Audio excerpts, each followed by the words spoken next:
Good morning, ladies and gentlemen. Welcome to day 10 of our road trip across China, 2,300 kilometer journey along the expressways of China. And what did you know it? Day we leave Wuhan is the day the weather turns nice. Absolutely unbelievable. Such a gorgeous day. The skies are clear.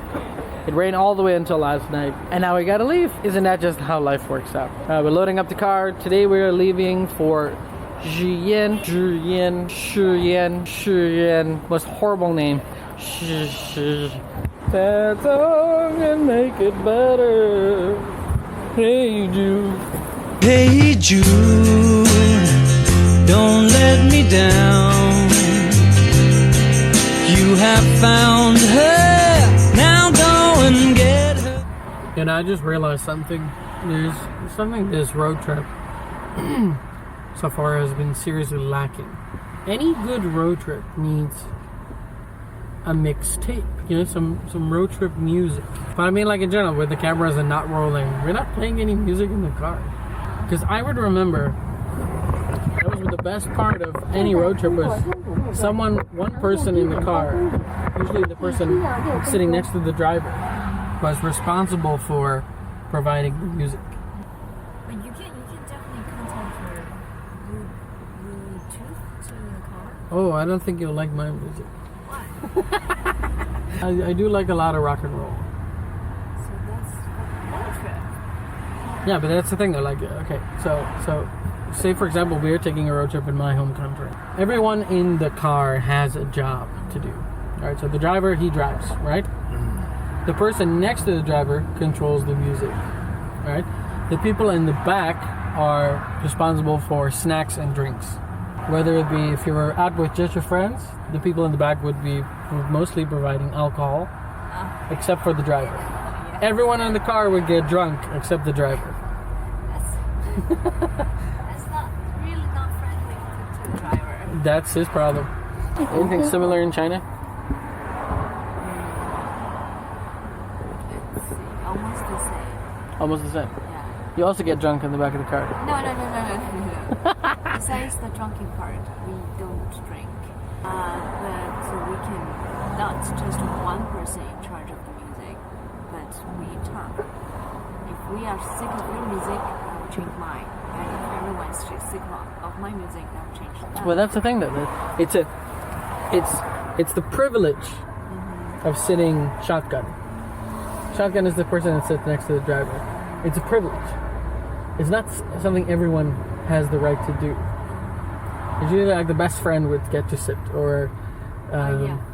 Who's the cleverest? no, not really. Not the cleverest. No, Cleverest. I've had some very stupid people sit next to me in the car. You know who you are. No, I'll play you something and see if you like it or not. Maybe we can wake up Damon. Damon is sleeping already. See, that's why I wanted the back seat. But you don't sleep. You don't sleep. No, I don't. I do it out of respect for my coworkers here. That's why I don't sleep. And the driver? No, the driver's supposed to stay awake. It's fine. There we go. Nice. 这个很好. Let's see. Damon push on.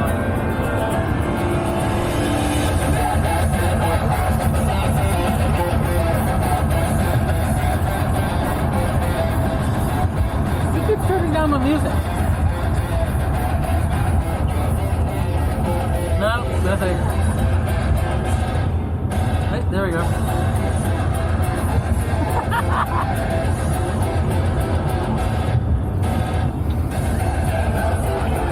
I'm afraid he will be angry.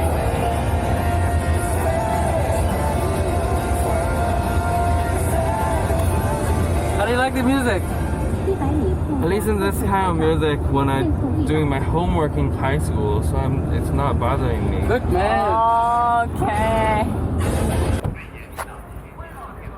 Alright, we're on our first pit stop, Anlu Service Center. Let's see what they have to offer.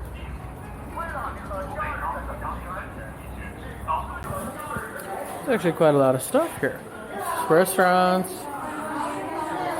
good cuisine. We got some roadside snacks and food here. There you can see food they offer here. And we got another little snack shop. You can buy a whole bloody chicken. I don't know who's gonna eat a chicken and then drive. They got some jimbiang, some breakfast foods here as well. Very nice. Got some snacks. Let's get back to the car.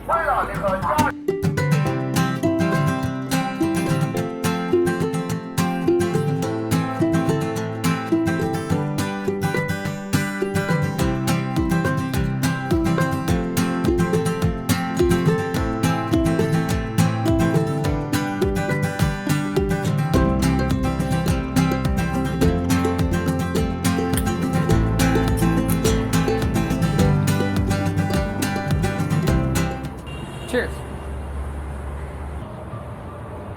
So let me share something with you about this quaint little place called Xi'an. I use the word quaint quite figuratively because with a population of 3 million people, it's not a small town.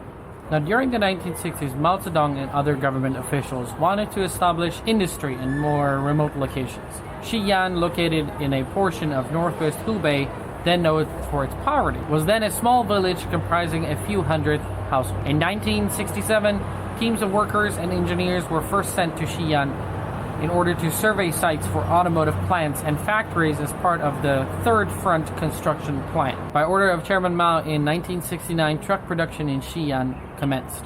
Approximately 25,000 construction workers were sent to Xi'an during this time to equip the city with the infrastructure necessary for such a project. In the following decades, the city experienced great economic growth due to these facilities, which employed nearly 200,000 workers. However, by the early 1990s, Xi'an was increasingly bypassed for new automotive ventures, which were increasingly located in larger cities with better logistical properties.